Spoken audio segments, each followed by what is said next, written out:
আসসালামু আলাইকুম প্রিয় দর্শকরা, আপনারা কেমন আছেন? আমরা যাইতেছি আমার ছোট চাচার শেষ বিয়ে খাওয়ার জন্য নৌকা দিয়ে যাইতেছি। আমাদের এলাকায় বর্তমান বন্যা চলতেছে।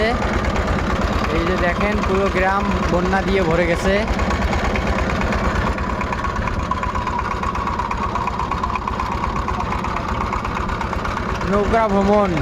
নৌকাতে ভ্রমণ করতে আসলে খুবই ভালো লাগে। যারা নৌকা দিয়ে ঘোরে তারা বোঝে কীরকম ভালো লাগে নৌকা দিয়ে ঘুরতে।